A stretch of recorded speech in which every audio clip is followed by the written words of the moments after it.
Logos, Mantram, Theurgy by Samael Aun Weor. Part 2. Chapter 8. Astral Travel Experiences. Projection of the Theurgist. The Theurgist has to acquire a practical, infallible capacity to consciously project himself in the astral body. This capacity must be established as a habit that can be exercised voluntarily at any given moment and under any circumstance. It does not matter if one is alone or before witnesses. Otherwise, one is not a Theurgist.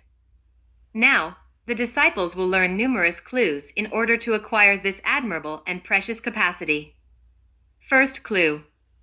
The disciple must enter into a slumber state while vocalizing the mantra Pharaon, which must be chanted in 3 syllables. The vocalization of the letter R has already been explained. The disciple must lie down, horizontally, facing up. Without rigidity, the disciple must extend his arms to either side of his body and place the palms of the hands on the surface of the bed. The knees must be bent, and thus the soles of the feet will rest upon the bed. The entire body must be relaxed, limb by limb. Thus, in this manner, the disciple must enter into a slumber state and by profoundly breathing, chant the mantra Pharaon. Thus, the disciple, in a slumber state, will inevitably come out of the physical body without knowing how or when. Now, the disciple's astral body will unavoidably be projected within the internal worlds, within the 5th dimension. Here the disciple's consciousness will fully awaken. In other words, her consciousness will become aware of the amazing experiences within those worlds, and he will be able to dedicate himself to the practice of theurgy. Nonetheless, before lying down, one must perform the sign of the microcosmic star. To that effect, the arms are raised upwards until the palms of the hands touch each other above the head. Thereafter, extend the arms laterally so that they remain in a horizontal position, forming a cross with the rest of the body. Finally, cross the forearms, the right over the left, on your chest, touching it with the palms while the fingertips reach the front of your shoulders. Our adorable Savior of the world, the Christ Jesus, used this mysterious clue that only now has been revealed to us when he studied in the pyramids of Khephren. Master Huiracocha advises the burning of some aromatic substance, some incense, or simply impregnate your room with a good perfume. Second clue. In this second clue, the disciple must enter into a slumber state while vocalizing the mantra, Tai. Re, re, re. This mantra must be chanted strongly by accentuating the vowel A, Tai. The 3 remaining syllables are vocalized by giving on to the E, as pronounced in the word red, a melodious, prolonged bell-like sound. Do not roll the R, pronounce it simply. Chant the syllable Tai in a deep tone. Repeat the syllable Re 3 times in a higher tone than Tai. When the disciple is already in a slumber state, which is that precise state of transition between vigil and sleep, she must rise from her bed without hesitation, laziness, doubts, or reasoning. She must rise naturally as a reflected action or in an instinctive, automatic, and absolutely childlike manner. For example, observe the birds. When they are going to fly, they do not reason, they do not harbor doubts or preconceptions, they simply fly away instinctively, we could say, automatically. The disciple must imitate the birds and proceed in this manner. Therefore, he must rise from the bed and leave the room and depart towards any corner, any place of the infinite. When we state that the student must rise from the bed, this must be translated into effective and immediate action, without thinking about it. Unforeseen and reflex astral projection. We will now mention the case of a gentleman who, while sleeping, had to unexpectedly get up from his bed in order to open the door of his house. He overheard someone knocking at the door. When he returned to his bedroom, he had the tremendous surprise of finding a man sleeping in his bed. By carefully observing the man, he became perfectly aware that the man was his own physical body, which he had left asleep within his bed. Based on the former reference, the students will be able to realize that when a person gets up from his bed in the precise moment of entering into a slumber state, the outcome is inevitably an astral projection. The gentleman of the former paragraph projected himself into the astral because he got up from his bed with the most complete spontaneity. The projection happened without mental analysis, fear, or prejudgment. He simply got up in order to open the door, and that was all. Third clue. A still, small voice incessantly resounds within the cells of the human brain. This is a sharp, hissing sound. This is the sound of a chirping cricket, the hissing of the serpent, the anahat sound. The voice of Brahma has 10 tonalities that the theurgist must learn how to listen to. As the bee absorbs itself within the nectar of the flower, likewise the mind of the student should be absorbed within that sound. Whosoever wishes to perceive the anahat sound must empty the mind, must quiet the mind, but not forcefully quiet it. We repeat, quiet. Let us perceive the difference between a mind that is quiet because it has comprehended that it is useless to think and a mind that is artificially quieted. Understand the difference between a mind that attains a spontaneous, natural silence, and a mind that has been silenced by force, violently. When the mind is quiet, in profound silence, the student can then inevitably perceive the sound of the cricket, a subtle, sharp, penetrating sound. Moreover, if the soul of the student is absorbed within such a mystical sound, then the doors of mystery open up for him. Consequently, in those moments, he can rise from the bed instinctively and leave the room. He can go towards the temples of the White Lodge, or to any place in the universe. The disciple must learn how to play the lyre of Orpheus. This lyre is the word, the sound, the great word. Fourth clue. The disciple must enter into a slumber state while vocalizing the letter S like a still, small hiss. By vocalizing the letter S, the student will acquire the capacity to resound the still, small voice within his brain, the anahat sound at will. This will allow him to consciously project himself in his astral body. Fifth clue. The sexual energy is bipolarized into positive and negative. The solar atoms from our seminal system ascend through the right ganglionic cord, which entwines around the spinal medulla. Likewise, the lunar atoms from the seminal system ascend through the left ganglionic cord, which entwines around the spinal medulla. The solar atoms resound with the mantra, Ra. The lunar atoms vibrate intensely with the mantra, La. The sexual power of the two witnesses known in the Orient by the names of Ida and Pingla can be used in order for the still, small voice, the anahat sound, to resound within the brain. The anahat sound is produced by the sexual energies in motion. It is already known that all motion produces sound. Therefore, if we compel the solar and lunar atoms of our seminal system to vibrate with intensity, then the anahat sound will strongly, and with more intensity, resound. This will grant us the capacity to consciously project ourselves in the astral body. Therefore, enter into a slumber state by mentally vocalizing the following: La, Ra. With these mantras, the above-mentioned solar and lunar atoms will intensely spin, forming an electric whirlwind. The spinning movement produces the anahat sound, which will allow the student to consciously escape from the physical body. It is essential for the student to get up from the bed, while in a slumber state, and take advantage of the mystical sound. The two witnesses of the revelation of St. John grant the power of prophecy, because they produce the awakening of the consciousness. The solar fire rises through the right ganglionic cord, the lunar water rises through the left ganglionic cord. Fire plus water is equal to consciousness. The fire of Phlegethon and the water of Acheron cross in the ninth sphere, sex, forming the sign of the infinite. This sign is the Holy Eight. If we carefully observe the caduceus of Mercury, we perceive the Holy Eight, formed by the two serpents that are entwined around it. Sixth clue. Master Viracocha mentions in his Rosicrucian novel that a prodigious cactus named peyote or jiculi exists in Mexico.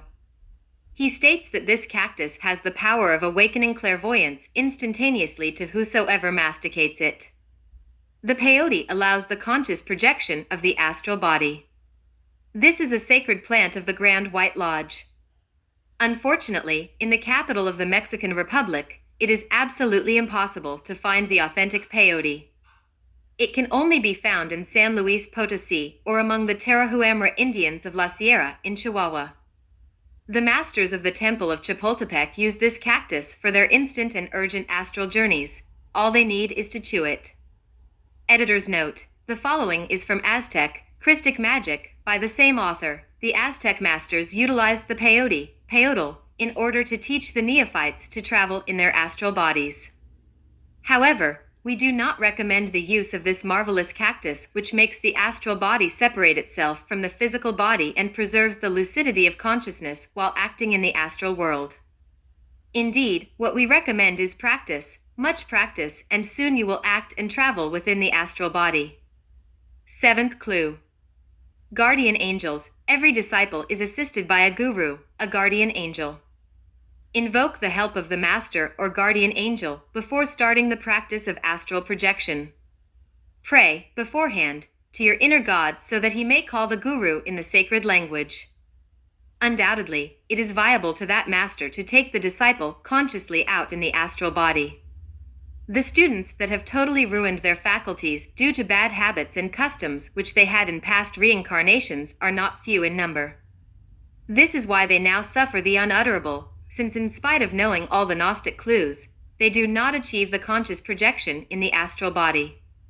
In the jungles of the Amazon and the Putumayos, a portentous plant named yag exists.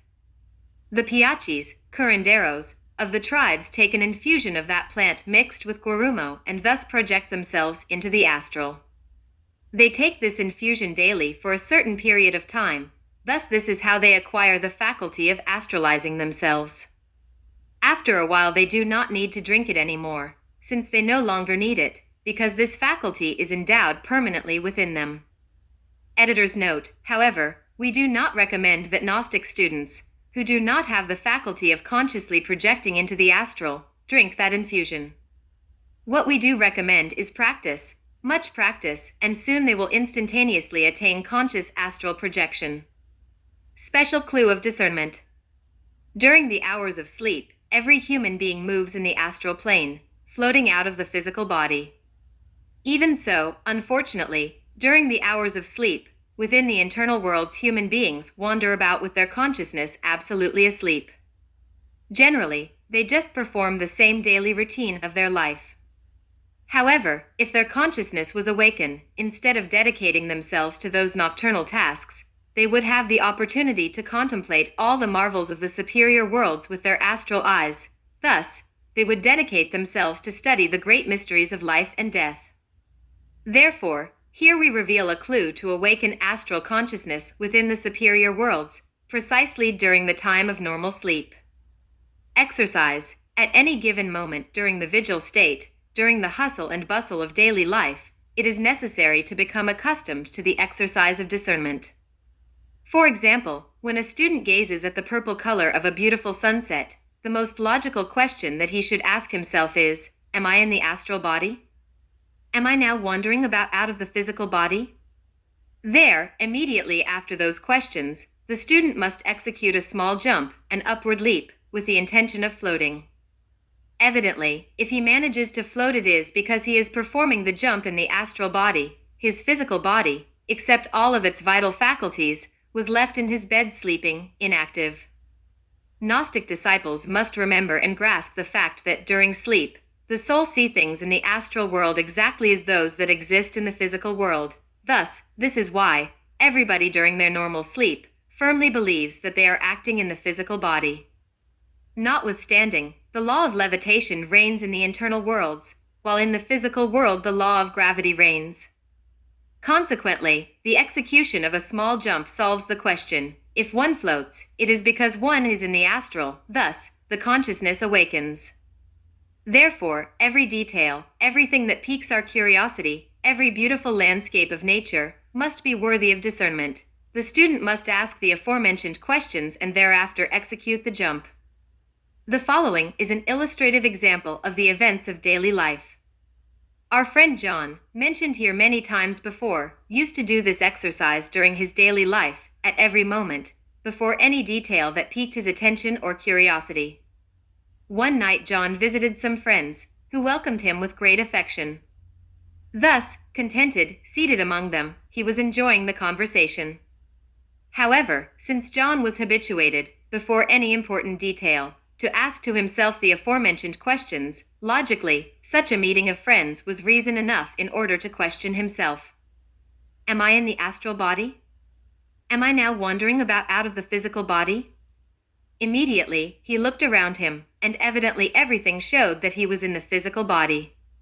Some of his friends were dressed in trench coats, while some were in suits and yet others were dressed in ordinary urban clothing. So, nothing indicated that John was in the astral. Nevertheless, he said to himself, I will execute my little jump. He, therefore, excused himself from his buddies and left the room. Thus, outside and with the firm intention of flying, he jumped as high as he could. The outcome was astounding, since he remained floating in the environment. He became perfectly aware that he was within his astral body and that his physical body was left resting in the bed. See, if at that moment John had the initiative of asking such questions to himself, it was due to the fact that he formulated such questions to himself at every moment during his daily life. To sum up, this is why such practical questions were absolutely recorded within his subconsciousness. Thus now, during the normal sleep, his subconsciousness automatically impelled him to repeat such practical questions precisely when he was out of his physical body. So, the end result was astral consciousness. Sequentially, John went back to the room and said the following to his friends. Friends of mine, let me communicate to you that we, who are reunited here, are in the astral body.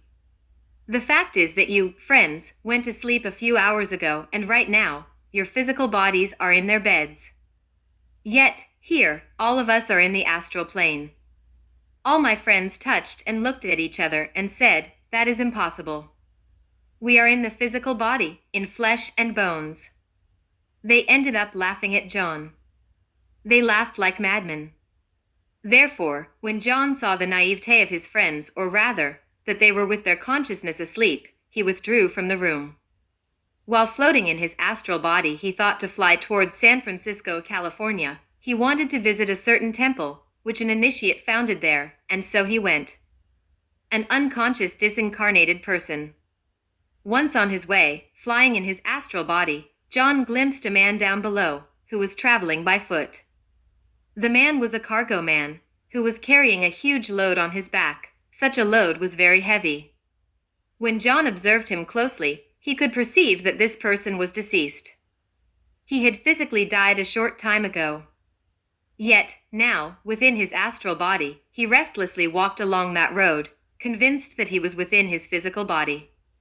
He was not conscious of his death, he walked with his consciousness asleep. The load he carried on his strong shoulders was nothing but a mental image created by his mind. This wretched man had physically worked as a cargo man, yet now, after death, he continued on the same job, carrying huge mental loads on his back. Therefore, with the goal of awakening this man's consciousness, John said the following. Friend, be aware of your condition. Bear in mind that you are dead, you do not have a physical body anymore. With somnambulist's eyes, the man looked at John, yet he did not understand what John was trying to make him comprehend. Then, by floating around him, John made another attempt. Nevertheless, everything was futile. The man had his consciousness asleep, thus any attempt to awaken him was a complete failure. If this man, during his physical life, when he was in possession of the physical body, would have practiced the clue of discernment, he would have then been capable of awakening his consciousness during his normal sleep. Thus, now after death, he would have become conscious of his disincarnated condition and would have thus become a conscious disciple of the Great White Lodge. Therefore, John gave up any other attempts and continued on his way towards the main purpose of his journey, finally arriving at the temple. After a while, John happily flew back to his home and returned to his physical body by entering through the pineal gland, which is the window of Brahma, the seat of the soul, as stated by Descartes. We guarantee the effectiveness of the clue here revealed, since the disciples who have practiced it and attained the awakening of their consciousness within the internal worlds are innumerable. What is fundamental is to practice the clue constantly, during the vigil state, since this is the only way for our subconsciousness to register the clue and thus to automatically repeat it during normal sleep. This practice is one of the ways that the subconsciousness can be placed under the service of conscious will. Immediately after normal sleep, in the very moment of returning into the physical body, when the consciousness is returning again to the normal vigil state, the student must not physically move in his bed, since with the movement of his physical body, the astral body is agitated and the subconscious memories are lost. So, during those still moments, the students must practice a retrospective exercise in order to remember the places where they traveled and the things they learned about while acting in their astral body. Chapter 9. Special Exercises. Clairvoyance, Retrospection. In the world of occultism, the most known and powerful exercise to develop clairvoyance is the retrospective exercise.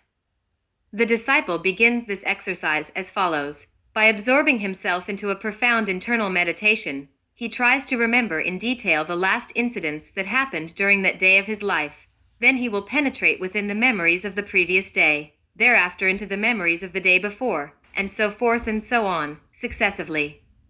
He must, therefore, apply his retrospective perception and attention to the entire drama of his life.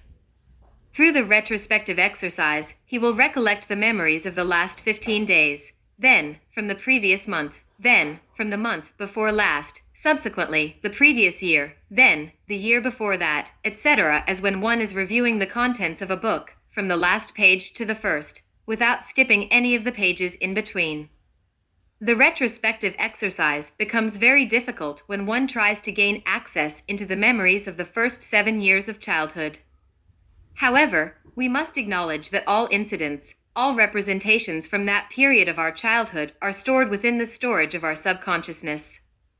Hence, it is imperative to retrieve those memories from the depths of our storage, out to the light of our consciousness. This retrieving of our childhood memories is only possible during the moments of falling asleep, since every human being enters into contact with their subconsciousness during normal sleep. Therefore, during those moments of falling asleep, the disciple will combine the retrospective exercise with his drowsiness. Again, the student will make great efforts to retrospectively retrieve from his memory all the incidents of his life until reaching the age of 7. Then, from the 7th year to the 1st year of life, he will review each year, going further back until the moment of birth. You can be sure that, after arduous efforts and numerous and unwearied retrospective exercises, night after night, little by little, all the memories of childhood will be retrieved. Reincarnation and Special Mantra. The student can combine the retrospective exercise with the following mantras. Ra. Om. Vocalize these mantras mentally. Once the student has reviewed his present life, back to his birth, he will then be prepared to make the leap towards the memories related with the last moments of life from his former reincarnation. Naturally, this retrieval of past life's memories implies more effort, as well as a great amount of energy. The student will then combine the retrospective exercise with drowsiness and mantras. He will then retrieve his past, former life, stored within his memory, by remembering the last moment of that reincarnation, and from there the second to last moment, old age, maturity, youth, adolescence, childhood. Be positive, you will succeed. During these exercises, astral projection is normally produced. The student who has been capable of retrieving the memories of his past reincarnations is acknowledged as a clairvoyant. Thus, from that moment, he will be capable of studying the complete history of the earth and its races within the memories of nature. The retrospective exercise makes the frontal chakra spin. Special mantras for clairaudience. Clairaudience is the sense of hearing with the occult ear. It is developed with the following mantras. Juice. As you see, the sound of the above repeated letters must be prolonged. Absorbed within profound meditation, the student will vocalize while entering into a state of slumber. Once he succeeds in entering into a state of slumber, he will compel himself to hear the voice of his friends who live far away. This is how internal hearing is developed. Here is another mantra that facilitates the development of clairaudience. Aum. Jiva tum a. Note, all vowels are pronounced as short vowel sounds. Vocalize the mantra Aum as follows. In order to pronounce the A, open the mouth wide, then round out the mouth as if pronouncing an O and close the lips with the M. Prolong the sound of each vowel. Vocalize the mantra G by prolonging the sound of the vowel E. Prolong the A of the mantra Va. When chanting the mantra Tum, pronounce the T with force over the U, then prolong the U as long as possible and in the end resound the M like a bell-like impacted sound. Finally, prolong the A alone as long as possible, as follows, E. When chanting the mantra AUM, raise the pitch with the vowel A and lower it when chanting Om. Thereafter, chant the rest of the mantras Jiva, Tum, E in a lower pitch than Om. Special exercise for the heart chakra. The heart chakra develops with meditation and the most profound prayer. We advise you to pray the Pater Noster. A well-prayed Pater Noster is equivalent to 1 hour of meditation. Pray, therefore, the Pater Noster for 1 hour. To pray is to converse with God. Hence, immerse yourself into a very profound slumber state and meditate very deeply, thus, converse mentally with God. Each phrase of the Pater Noster is a complete formula in order to talk to Him.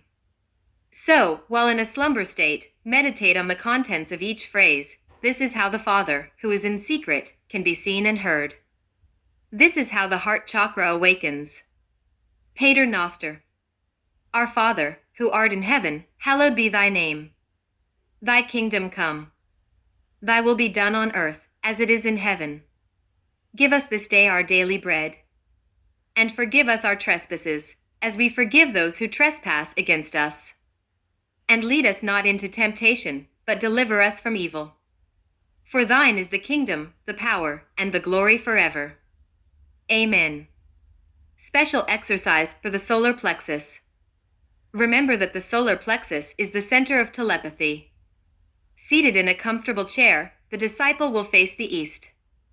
Then, he will imagine, far away in that distant east, an immense, radiant and beautiful, golden-colored cross. Imagine that the cross is emitting blue and golden shafts of light, which reach the solar plexus, located at the region of the navel. The disciple will be compelled to feel the vibrations of those shafts of light bathing the chakra of that plexus.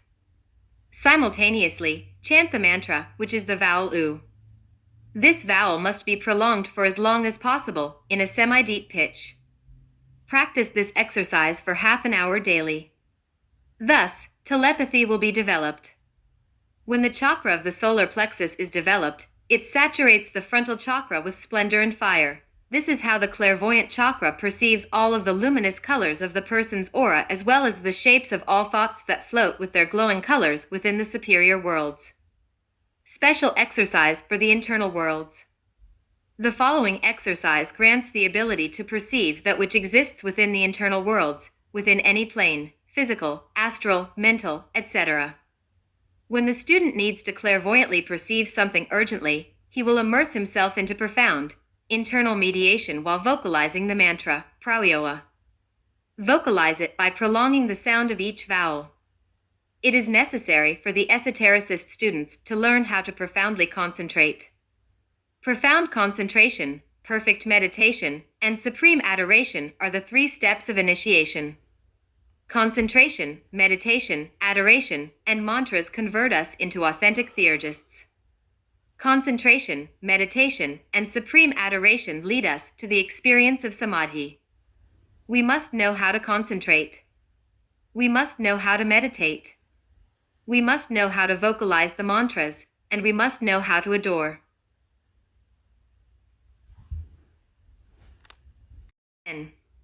Light and darkness.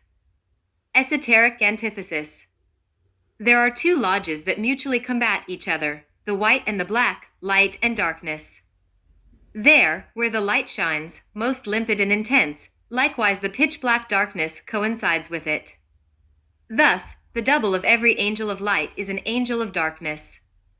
Thus, the double of every temple of light is a temple of darkness.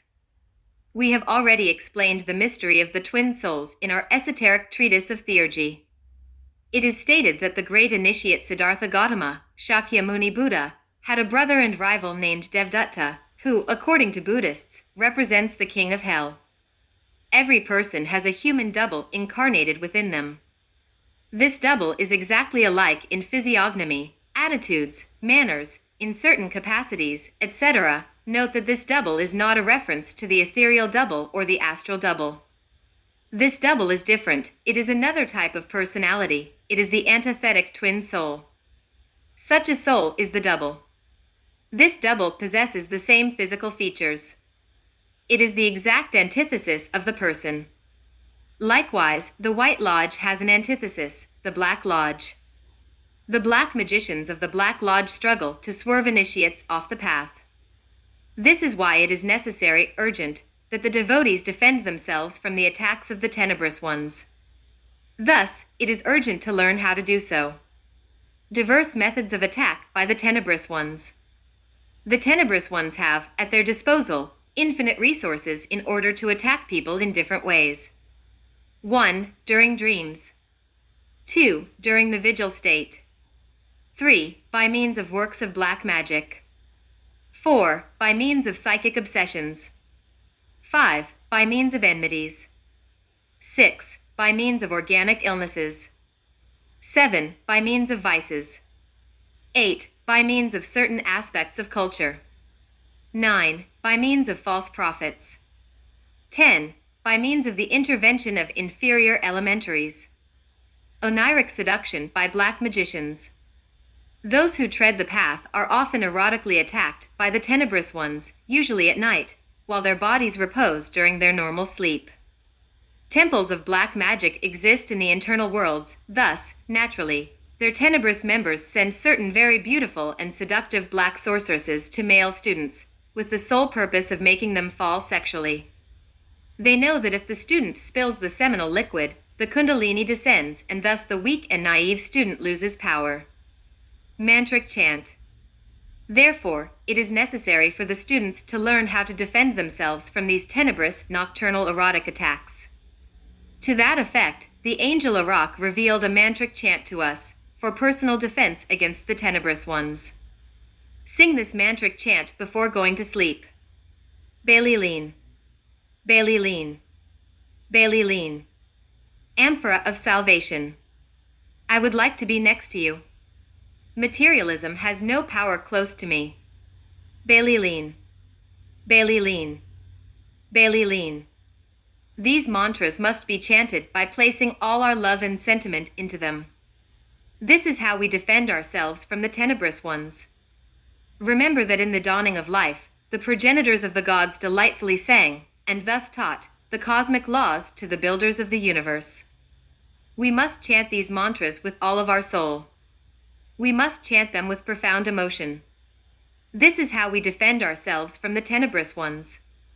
When the human being becomes accustomed to practicing sexual magic every day, it is then impossible for the tenebrous ones to discharge his valuable seminal reserve. Moreover, the nocturnal seminal emissions cease, if there were any at all. Temptations in the vigil state. Black magicians usually malevolently employ many people of the opposite sex in order to sexually attack the neighbor. This is temptation. Thus, in any sexually tempting, critical situation, the aforementioned mantra also serves to edify an efficient defense against those perverse temptations. The vigil state and bewitchments. Usually, black magicians malevolently and persistently employ their black magic in order to harm their victims. This is why frequently, certain patients with mysterious illnesses, which are the outcome of bewitchments, need to go to medical clinics. Typically, doctors will prescribe bromides and all kinds of medicines for stress. The sick patients ingest their dosage of medicine, nonetheless they continue going from bad to worse. The utilization of dolls is one of the most detestable and common methods used by black magicians in order to harm their victims. Of course, we abstain from explaining how these dolls are used or how the tenebrous ones do it, so as not to provide weapons to certain irresponsible and inhumane individuals. Symptoms and theurgic therapy. It is easily to recognize the symptoms of somebody who has been assaulted by means of dolls. The person feels a great anguish, intense palpitations of the heart, depression, piercing pains in the brain and externally on the temples, pain in the heart as well as in other areas of the body. In such cases, healing sessions must be arranged in order to cure these bewitched patients. To that effect, the patient will be seated in a chair before a table covered with a white tablecloth. A crucifix, a glass of water, and a lit candle will be placed on the table. The thaumaturgist, healer, will sit in front of the patient. Other concerned people, if any, such as friends or relatives of the patient, will also be seated around the table, under the condition that they possess a sincere faith of great strength.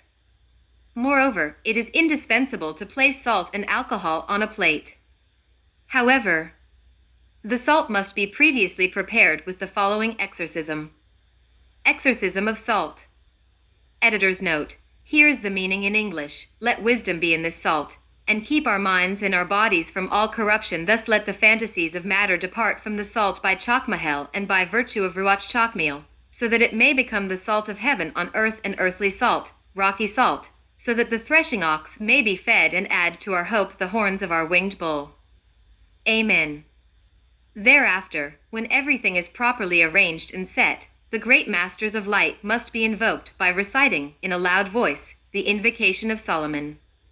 Procedure: ignite the alcohol with a match so that it burns with the salt and recite the invocation of Solomon in that precise moment as follows. Destruction of malignant fluids and larvae by means of fire. Notice, it is also necessary to have next to the patient a brazier, a metal pan for holding burning coals or charcoal, such as an hibachi, filled with charcoal that must be lit and left to get red hot. Thus, with his right hand the theurgist will perform fast and energetic magnetic passes over the sick organs, and he will immediately cast the harmful, deleterious, magnetic fluids that have been removed from the victim onto the burning charcoals.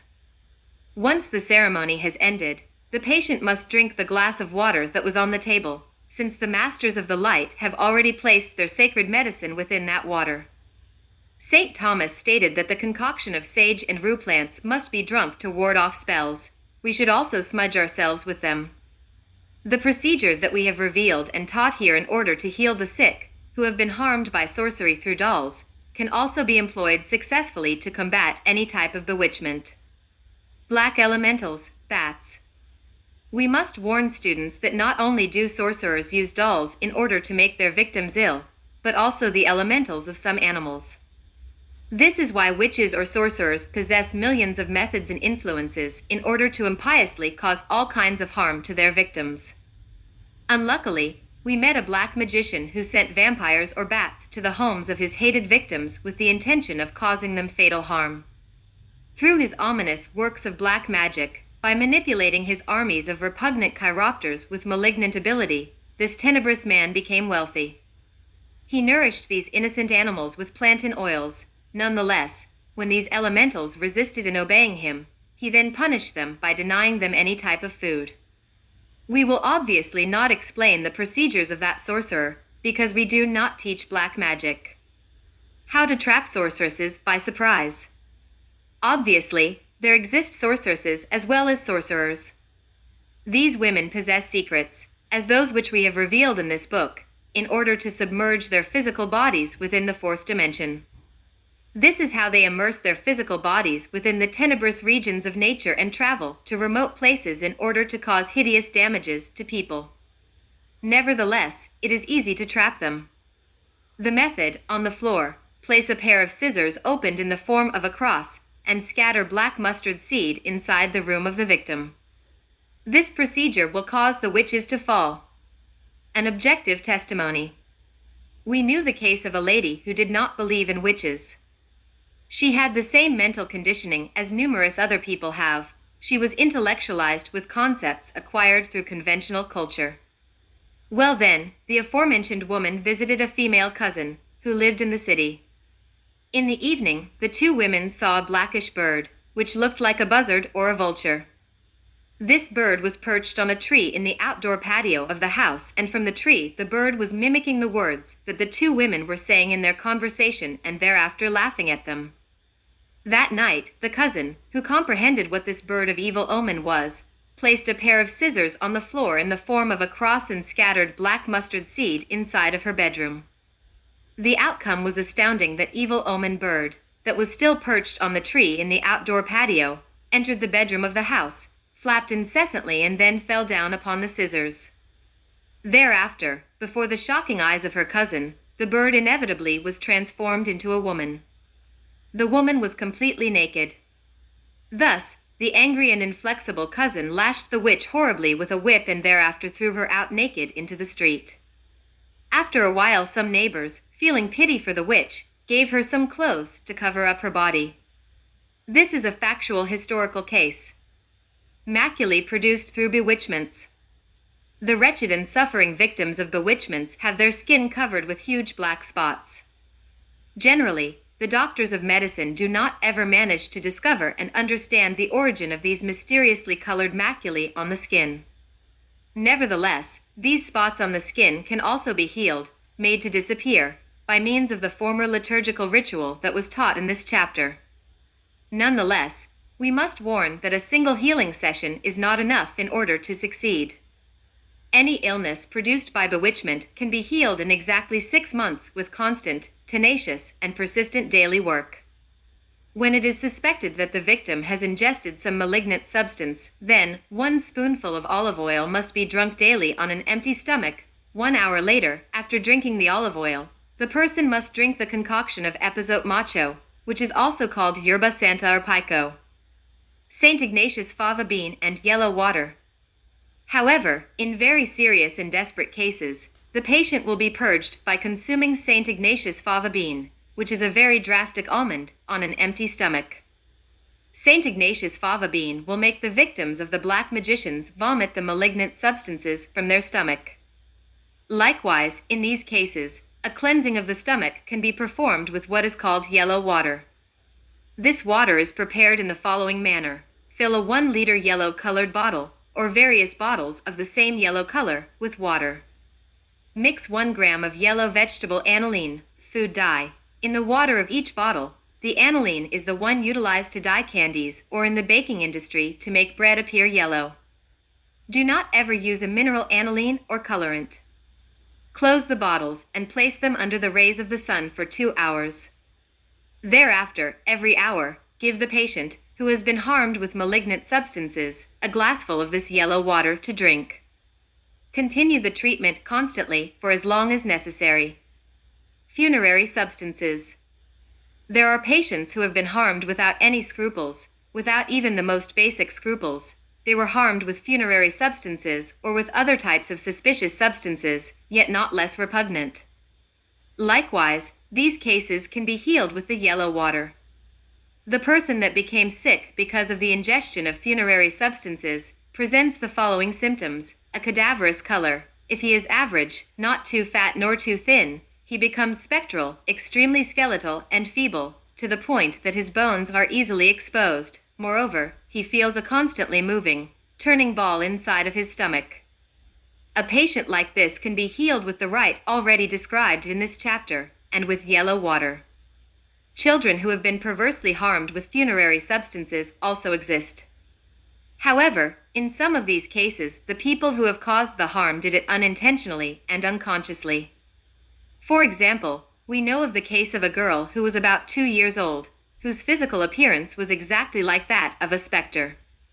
This happened because her relatives had attended a burial or funeral in the cemetery. Thus, upon returning home from the burial ground, they made contact with the girl, and naturally, they touched her. Thus, in this way, they contaminated her with deadly and infectious, bodiless vital fluids. Physicians failed totally in this case. Yet, we, the brethren of the temple, prescribed for her 9 healing baths of milk with peppermint. This bath is easily prepared. The peppermint plant is boiled with the milk. Thereafter, bathe the sick child with it. These 9 baths are taken for 9 consecutive days. The outcome was excellent. The little girl was totally healed. The evil eye. It seems incredible, yet the fact is that there exist people who have a terribly hypnotic force. When they look at a child, sometimes the child inevitably dies. Symptoms: great black circles under the eyes, fever in the head, vomiting and diarrhea. In these cases, the theurgist will execute magnetic passes over the whole body of the child, especially on the head and on the face. In this manner, he will imagine that he is removing the harmful fluids with energy. He will then immediately cast these magnetic fluids onto the hot embers of very well lit charcoal. The energetic passes over the whole body are performed simultaneously with the recitation of the conjuration of the seven of the wise King Solomon.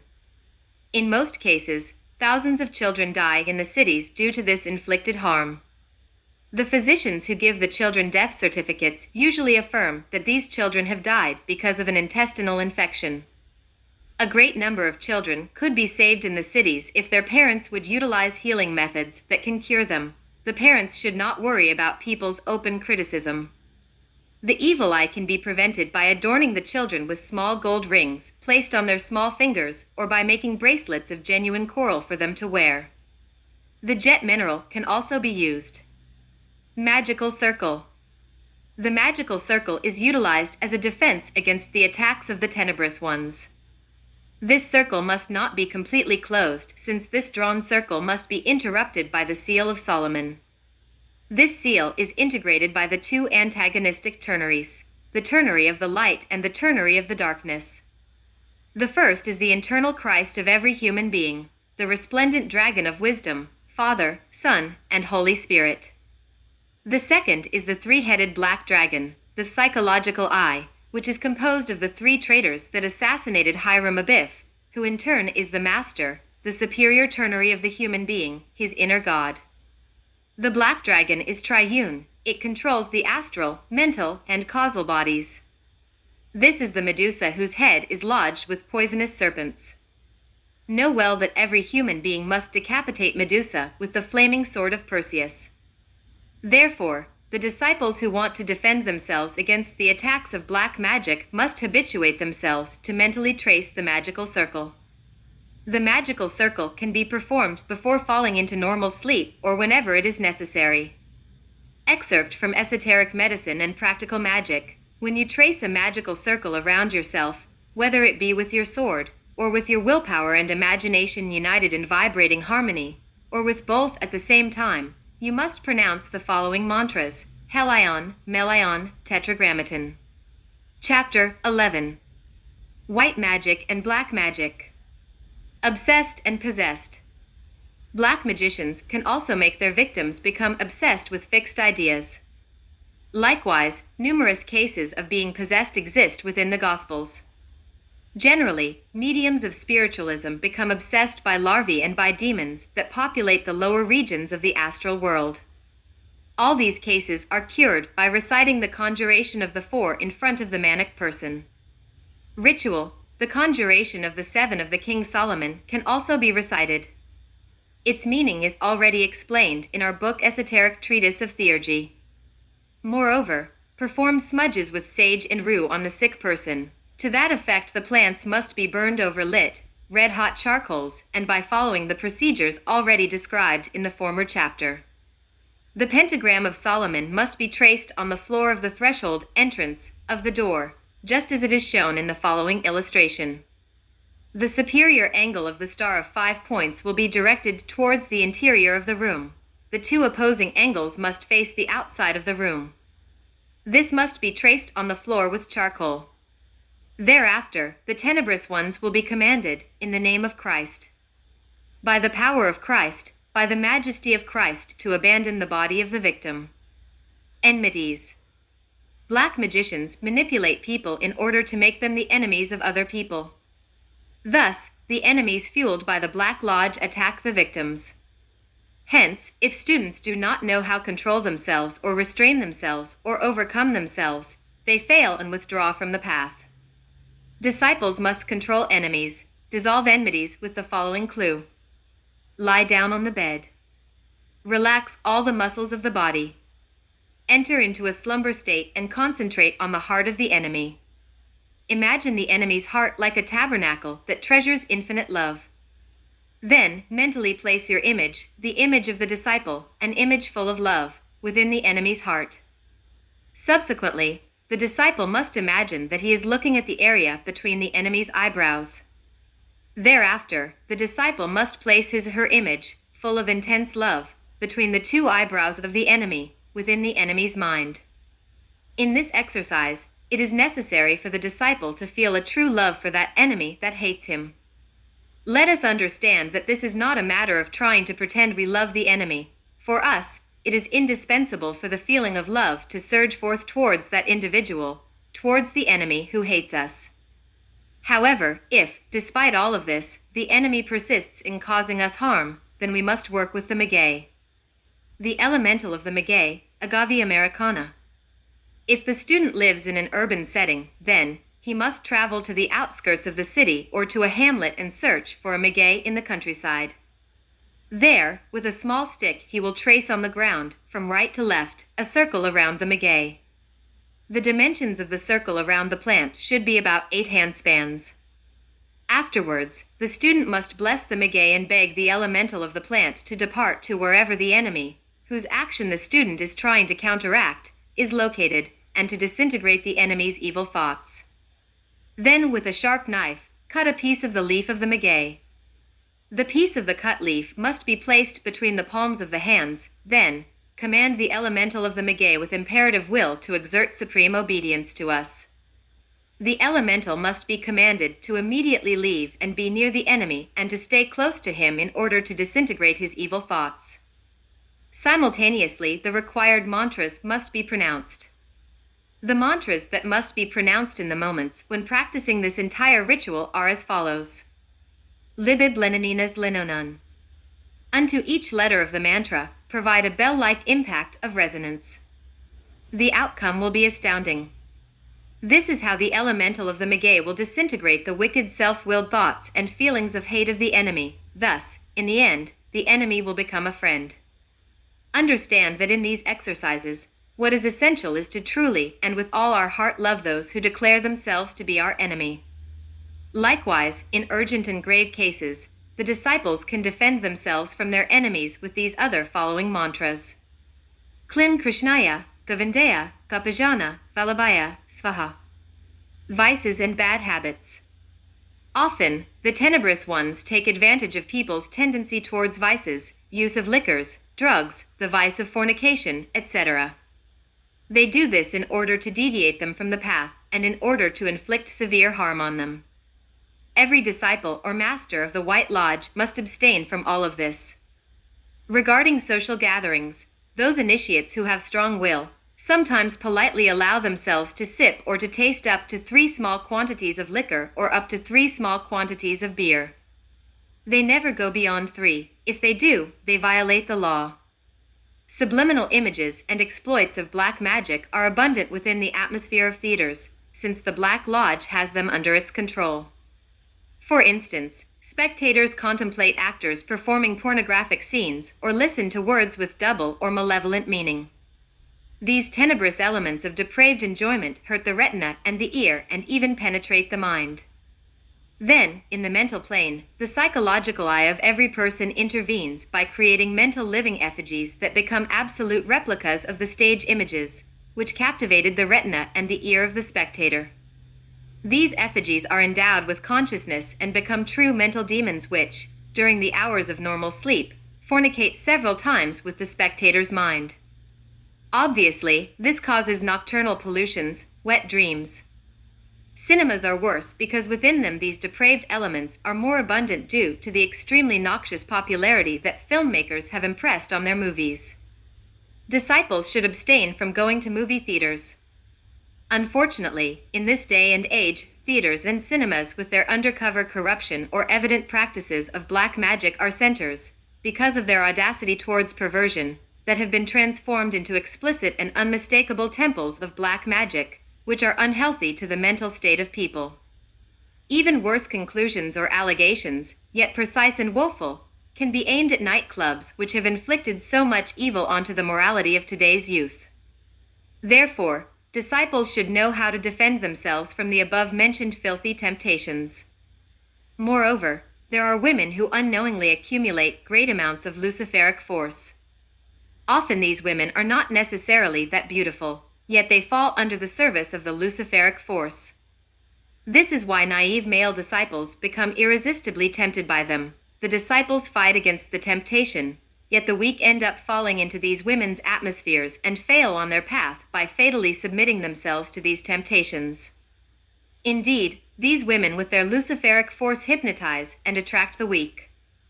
Nevertheless, a sacred clue to defend ourselves from these terrible temptations exists. This is the Pater Noster. Hence, the prayer of the Lord fervently prayed and meditated on without haste and with a great amount of willpower is the clue. Negative action of culture. The tenebrous ones are terribly intellectual. We have known black magicians, brilliantly talented with sharp intellects. These tenebrous ones manipulate the intellects of esoteric students and use the intellect as an instrument in order to swerve the students from the royal path of light.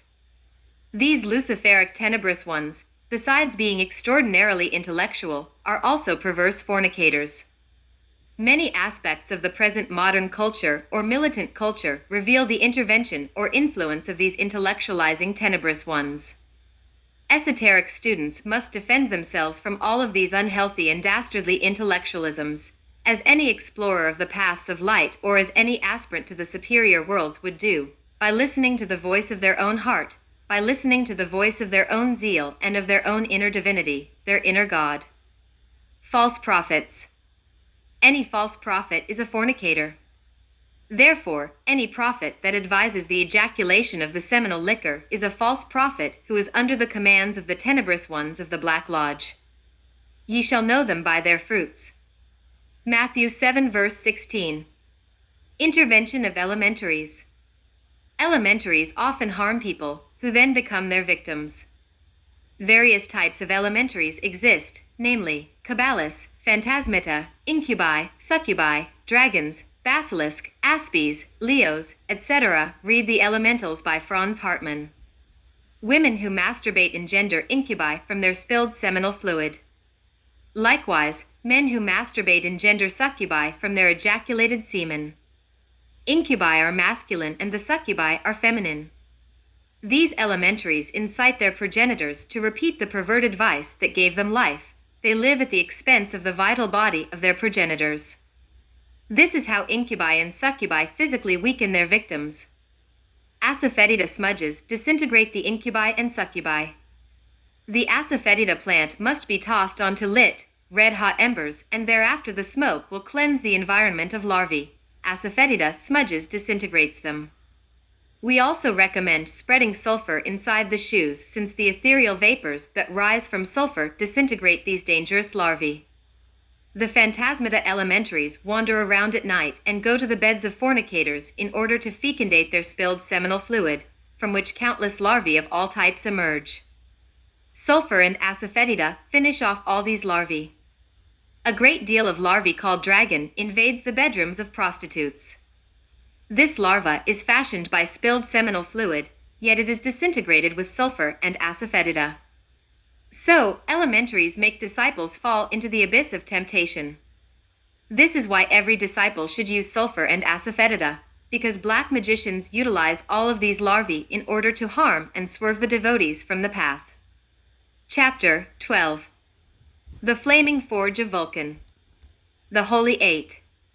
We have already stated in our book The Major Mysteries that humans left Eden through the door of sex and that only through the same door can the return to Eden be achieved. Eden is sex itself. Max Heindel states that the sign of the infinite, the Holy Eight, is found within the heart of the earth. The great illuminated Master Hilarion IX also affirms this. Let us explain. The sign of the infinite is a key to powers. Symbolically, the brain, heart and sex of the planetary genii are placed in it. Now, if we graphically embody the Holy Eight, then the two circles that form it would represent the sex and the brain respectively, and the center of the eight, where the two circles joint, would symbolize the heart. The struggle that develops in the destiny of a human is terrible. This is brain against sex and sex against brain. And what is even more frightening and painful is heart against heart. This is understood by those who have loved a lot. The Holy Eight and the caduceus of Mercury. From another point of view, the Holy Eight forms the caduceus of Mercury, represented by the two already mentioned ganglionic cords that in the Orient are called Ida and Pingla, which are entwined around the spinal medulla. It has already been stated that the fire rises through one cord and the water through the other cord. These are the fire of Phlegethon and the water of Acheron that cross in the ninth sphere, forming the sign of the infinite. The Holy Eight and the Frontal Chakra. The Great Master, Knight of the Holy Grail, Prince of Jerusalem and Guardian of the Temple, Hilarion 9, stated that by repetitively tracing the sign of the infinite fixed on the frontal chakra and meditating on the Sacred Order of Tibet, the esotericist student will consciously project himself or will be projected in his astral body into the astral plane. Thus, eventually, the student will consciously present himself at the temple of the Sacred Order of Tibet, and after being submitted to numerous ordeals, the magnificent Arcanum AZF is delivered from mouth to ear to him. F plus A equals C. F plus A equals C means fire plus aqua, water, is equal to consciousness. Indeed, the fire and the water of the ninth sphere, sex, as instruments of sanctification, have the power to awaken the student's consciousness within the internal worlds. This is how we comprehend the reason why the two witnesses of Revelation give the power of prophecy. Revelation 11 verse 3. The Forge of Vulcan. The flaming forge of Vulcan is found in the ninth sphere. This forge is sex. Mars descends into the ninth sphere in order to retemper his sword and to conquer the heart of Venus, the Venus tick initiation. Hercules descends also in order to clean the Augean stables, the stables of the soul, with the sacred fire, and Perseus in order to cut the head of Medusa, Satan, the psychological eye, with the flaming sword. The esotericist student has to deliver the head of Medusa, lodged with serpents, to Minerva, the goddess of wisdom. The Venus tick initiation can only be conquered in the flaming forge of Vulcan. Absolute purification can only be achieved in the flaming forge of Vulcan. The psychological I, the myself, which is the Satan mentioned in the sacred Bible, can only be decapitated in the flaming forge of Vulcan. Whosoever wants to enter into the sacred city of 9 doors, that is mentioned in the Bhagavad Gita, must be resolved to descend to the flaming forge of Vulcan. Narrow is the door.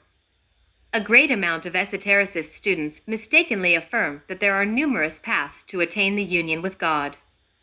However, the divine, great Master Jesus stated, "Straight is the gate, and narrow is the way, which leads unto life, and few there be that find it." Matthew 7 verse 14. If esotericist students patiently search everything that is written in the 4 Gospels, they will then be able to verify that Jesus never stated that there are many paths. The adorable Savior of the world only spoke about one straight gate and one narrow and difficult path. That gate is sex. And that path is sex. Another path to attain the union with God does not exist. Throughout eternity, there has never been a prophet that has known another door other than sex. Sexual magic, not celibacy. The transmutation of lead into gold is achieved in the flaming forge of Vulcan. The child of gold of alchemy is born in this forge. This marvelous child is the Son of Man, the Sun King, the Sun Man. Some esotericist students who are mistaken, confused, and who err, reject these teachings and affirm that Pythagoras, Zoroaster, Jesus, and other initiates were celibate and that they never had a spouse, ignoring that sacred vestals existed within all the temples of mysteries. Yet, deplorably the materialists, the disrespectful, the ill-intentioned ignoramuses have arbitrarily labeled them sacred prostitutes. Notwithstanding, these vestals were true initiate virgins. Esoterically, they were virgins, even when their bodies were no longer in the physiological state of virginity. High initiates and the Arcanum AZF. Indeed, the Pythagorean, Zoroastrian, Jesus Christian initiates and all those ancient initiates of the temple, without exception, practiced the Arcanum AZF with the vestals of the temple.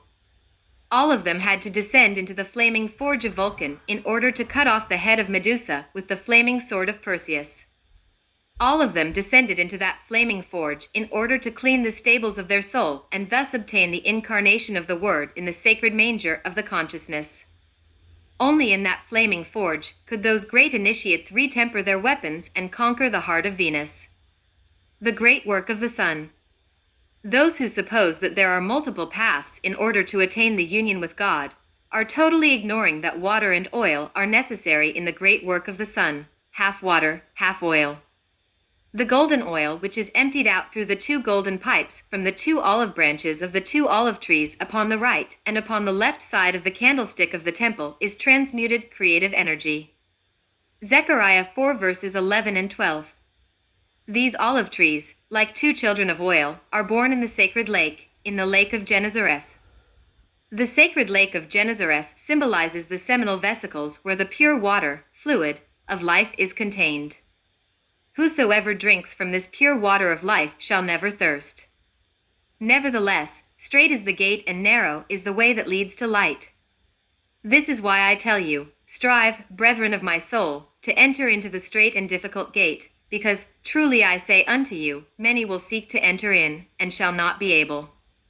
Woe to the dwellers of the earth! Woe to those who do not descend into the flaming forge of Vulcan! Woe to those who despise the 9th sphere! Woe to those who are scared to enter in at the 9th gate! Woe to those who reject the pure water of life and the sacred oil of the temple! It would have been better for them to have never been born or for a millstone to be hung about their neck and drowned in the depths of the sea. Those will be the lost ones, the failures of the present 5th root race.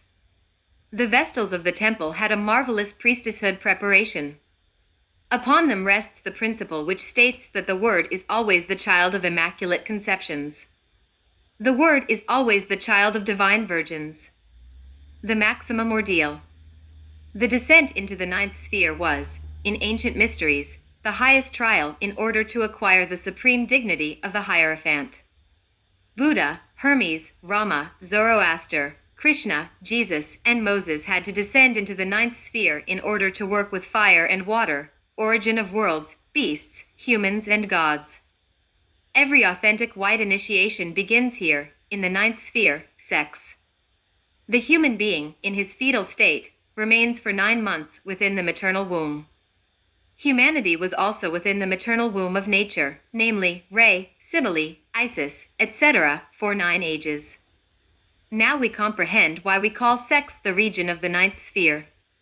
Therefore, the flaming forge of Vulcan is, in its deep significance, the 9th sphere. Chapter 13. Akasa. The Akasha is sound, it is the word. The present book has reached its goal. The objective of this book is to learn how to speak the verb of gold, since the mission of every human being is to educate themselves on how to play the lyre of Orpheus. This magnificent lyre is the creative larynx. The mission of every human being is to incarnate the Word. The earth is only a condensation of the Word. Everything emerges from the ether, and everything returns to the ether.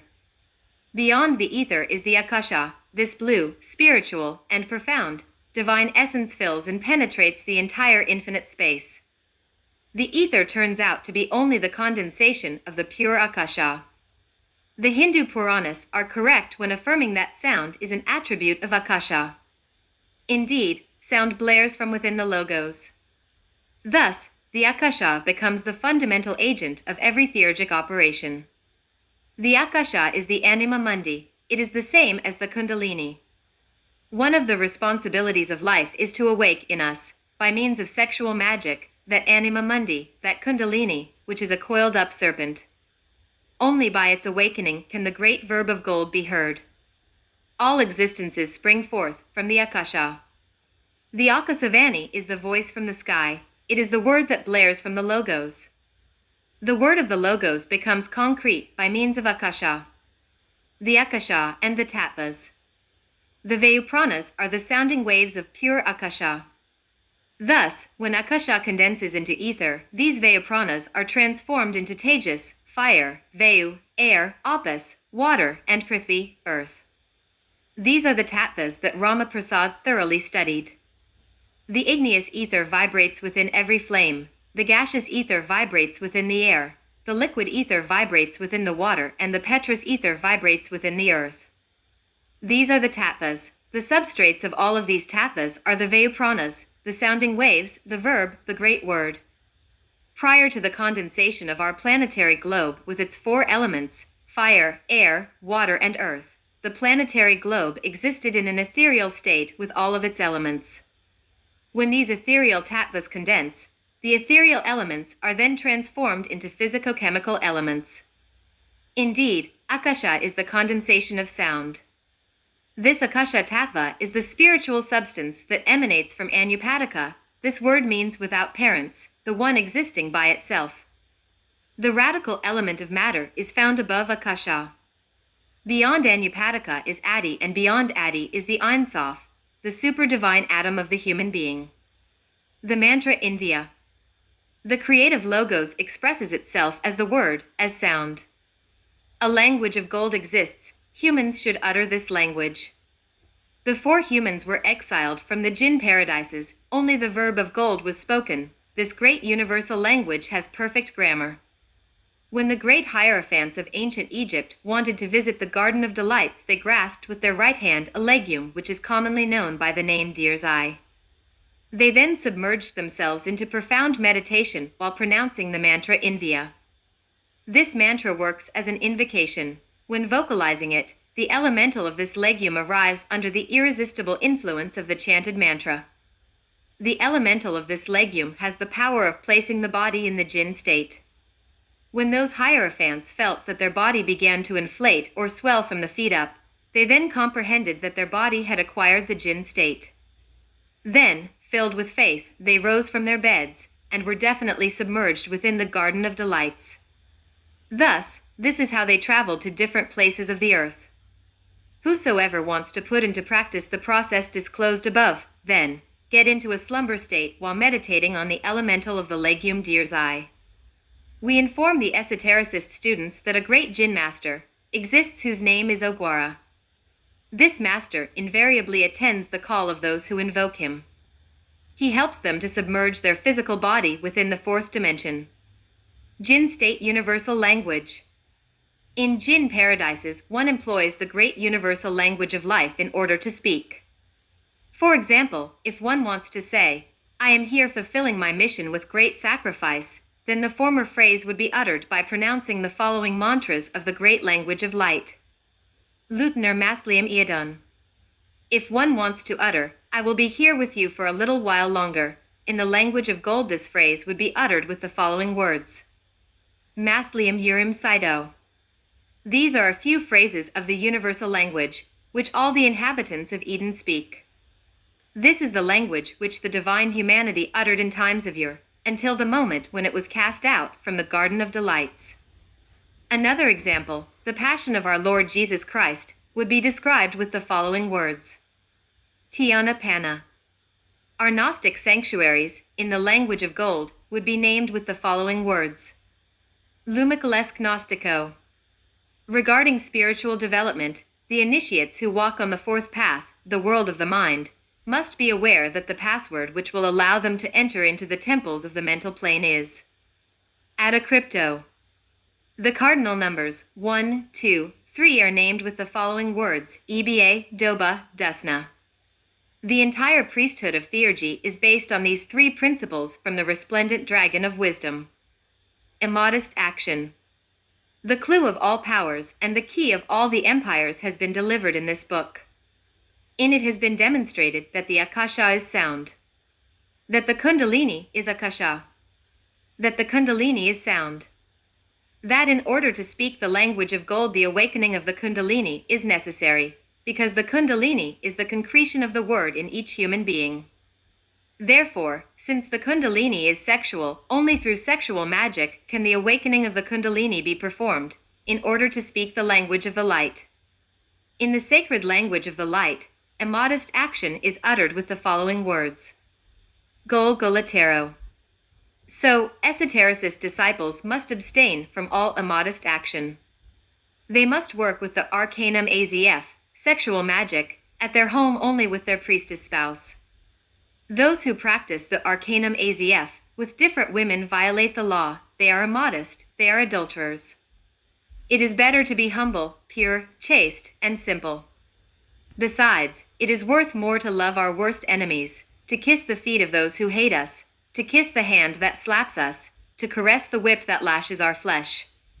It is more elevated to love those who hate us, indeed, because they do not comprehend us, and to love even more those who love us, to return good for evil and to give our last drop of blood for this wretched, suffering humanity.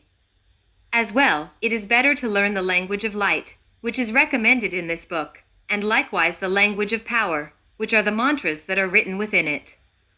Why does the human being feel incompetent to learn the divine musical expression of the light, yet for his own, degenerated, slang he feels no scorn? This sinks him into the abysses of evil. Let us quote some related passages. Master, Christ. My brethren, be not many masters, knowing that we shall receive the greater condemnation. James 3 verse 1. There is only one master of masters, namely Christ, the perfect multiple unity. Nevertheless, whosoever incarnates Christ is a true master. Words of love. For in many things we offend all. If anyone offend not in word, the same is a perfect man, and able also to bridle the whole body. James 3 verse 2. The words of the student must be filled with infinite love, with infinite sweetness, with infinite harmony and infinite peace, because arrhythmic words, although not being vulgar, are also offensive and destructive. Every word charged with anger, every ironic word is a murderous dagger that wounds our neighbor's consciousness in the world of the mind. To govern the tongue. Behold, we put bits into the horses' mouths that they may obey us, and we turn about their whole body. James 3 verse 3. Whosoever attempts to spiritually elevate themselves or whose only aspiration is to learn how to consciously project in their astral body, or who yearns for the capacity of traveling in the mental body, or who chooses to learn how to consciously move within the world of the pure spirit, must govern their tongue. Only our own internal Satan glorifies himself. Behold also the ships, which though they be so great, and are driven of fierce winds, yet are they turned about with a very small helm, whithersoever the governor listed. Even so the tongue is a little member, and boasts great things. Behold, how great a matter a little fire kindleth. James 3 verses 4-5. Whosoever says, I am a great master, I am a great initiate, I possess great powers, I am the reincarnation of such genie or such hero, even when he might really be, must know that when he boasts about being all these things, the one who is being glorified through him is the prince of this world, his own particular Satan. Indeed, down here no one has anything worthy of praise or anything to feel proud about or to be vain about, because as humans we are miserable sinners, dirt, dust of the earth. Moreover, up there in heaven, our being is only a superdivine atom of the abstract absolute space. The tongue of the fornicator. And the tongue is a fire, a world of iniquity, so is the tongue among our members, that it defiles the whole body, and sets on fire the course of nature, and it is set on fire of hell. James 3 verse 6. Brethren, disciples, esotericist students, the tongue is a fire, a world of iniquity. The Aztecs have in the temple of Chapultepec, which is in Jin state, a sculpture that represents Tonatiuh with his triangular tongue and his erected phallus. Hence, the inner relationship that exists between the word and sexual magic is perceived in this figure. When the person is a fornicator, his tongue speaks evilness. Defamation, denigration, and slander are the offspring of a sinful tongue. No one has the right to judge anyone. No one has the right to condemn anyone. And no one is more worthy than anyone else. To dominate nature. For every kind of beasts, and of birds, and of serpents, and of things of the sea, is tamed, and hath been tamed of mankind. James 3 verse 7. Indeed, the human being can command and govern nature with the verb, with the word. For example, poisonous serpents are driven away with the following mantras. Osi, Osoa, Asi. Vicious dogs are frightened away with the mantras, Suwa. Also with the mantra, Pass. Donkeys are controlled with the vowel O. We control pigs by repeating the word chin several times. In the times of drought, the Arhuacos Indians, from La Sierra Nevada of Santa Marta, Colombia, meet in groups and imitate the croaking of frogs. This is how the rain, that they need for their agriculture, falls. The tongue blesses and curses. But the tongue can no man tame, it is an unruly evil, full of deadly poison. Therewith we bless God, even the Father, and therewith we curse men, which are made in the image of God.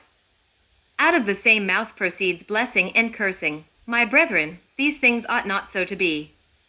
Doth a fountain send forth at the same place sweet water and bitter? Can the fig tree, my brethren, bear olive berries, either a vine, figs? So a fountain cannot yield both salty water and fresh. James 3 verses 8 to 12. The brethren of the path must know that no fountain can simultaneously yield both salty water and fresh. Thus, the path cannot be tread while simultaneously speaking sweet and bitter words. We cannot simultaneously utter ineffable words and perverse things. Every aggressive word swerves the Gnostic student off the royal path. Mediocre people criticize other people. Yet, the superior man criticizes himself. Demonstrate wisdom. Who is a wise man, endowed with knowledge among you? Let him show, out of good conversation, his works with meekness of wisdom. James 3 verse 13. Those who become mystically proud of their wisdom, those who boast about themselves, are like those ignoramuses who, after climbing to the top of a solitary tower, start screaming and praising themselves. Therefore, those who are really wise, instead of criticizing the neighbor, let them show with good conversation his works with meekness of wisdom. Diabolic wisdom. But if you have bitter envying and strife in your hearts, glory not, and lie not against the truth. This wisdom descends not from above, but is earthly, sensual, and devilish. For where envying and strife is, there is confusion and every evil work. Envy transforms any disciple into a Judas. Generally, the envious one feels to be more wise than his master, thus he reaches the point of selling his master for 30 coins.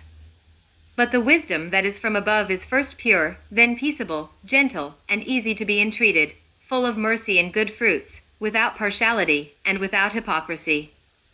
And the fruit of righteousness is sown in peace of them that make peace. James 3 verses 14 to 18. Word of perfection.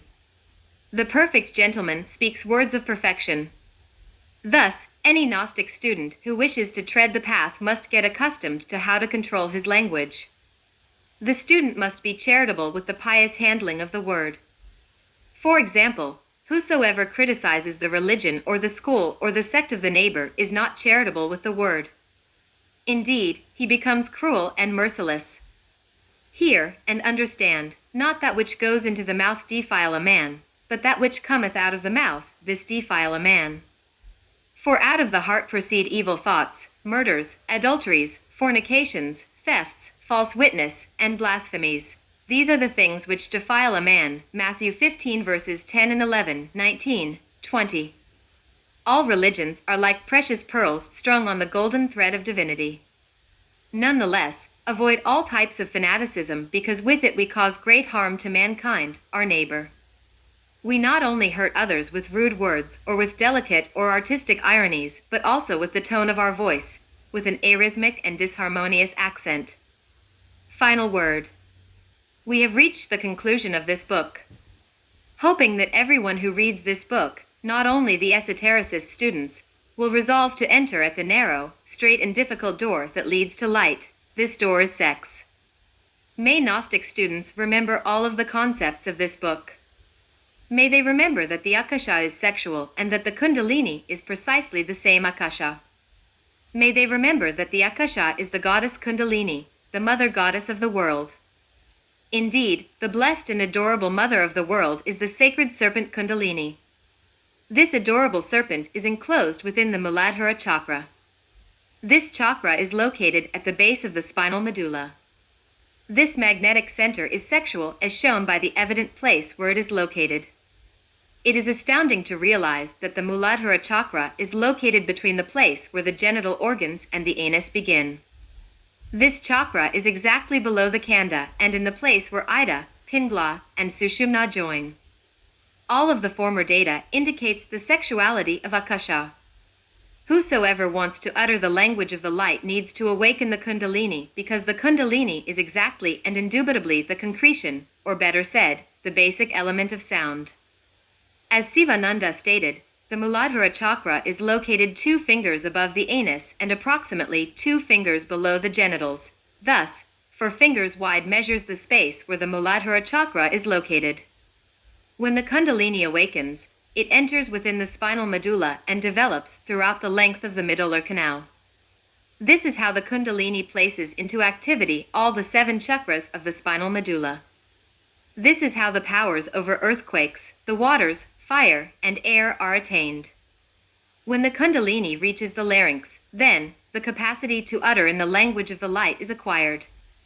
When the Kundalini reaches the height between the eyebrows, then clairvoyance is acquired, the initiate becomes clairvoyant. When the Kundalini ascends to the pineal gland, polyvoyance and intuition are acquired.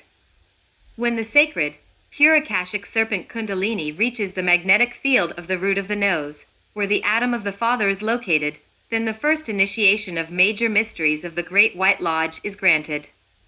Notwithstanding, the entire work with the serpent belongs to logos, mantra, theurgy. The word cannot be disjoined from that which is sexuality. Both word and sex are found intimately related with absolute certainty, as it is shown by the exact place where the Muladhara chakra is located, which is the sacred abode of the pure Akasha, or the serpent called Kundalini. In the human being, the blessed Mother Goddess of the world has the shape of a serpent. The soul of the world, the anima mundi of Plato, is enclosed within the Muladhara chakra. Therefore, if we want to speak the great language of the light, we must make the effort to raise the Kundalini throughout the central medullary canal. Upon concluding this book, we sincerely hope that many disciples who up until now have not done anything but theorize, will find here the clue, in other words, the clue that will allow them to open the ark of science. We have seen with profound pain how many brothers, thirsty for light, search, read, scrutinize immense volumes in many libraries, yet they do not find the clue to initiation. We have strived to be essentially practical in this book. This is why we have given the clue so that all those who are thirsty can quench their thirst. We have provided the bread of wisdom, so that all those who are hungry can easily calm their hunger with this bread. What is important is for all the brothers and sisters to study logos, mantra, theurgy from the first to the last page with fervor, with a lot of care, and in an orderly manner. It is indispensable that all the exercises which are written and revealed here are practiced with the utmost patience. Lay down all gestures of impatience. It is better to have faith, love, hope, and to practice charity. All of us need to lift up the Son of Man within our own selves. May the most profound peace be with this wretched, suffering humanity. Inverential peace.